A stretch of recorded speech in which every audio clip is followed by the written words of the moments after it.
How's it going, guys? Welcome back to my YouTube channel. Today I'm going to be teaching you guys how to hide and unhide an object in Blender 2.8. Let's get on with this tutorial.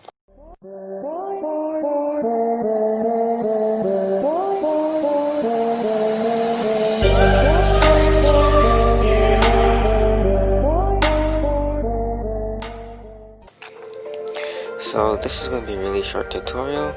So there's actually a really easy and simple way to do this. If you guys go to the top right corner of your interface, you're going to see a eyeball icon. So as you guys can see, the eye is open. So if you guys click on it, and you guys will see that it will close and your object disappears, and that means that your object is hidden. Now if you guys click on it again, you guys are going to see your object reappear, which means that you just now unhid your object.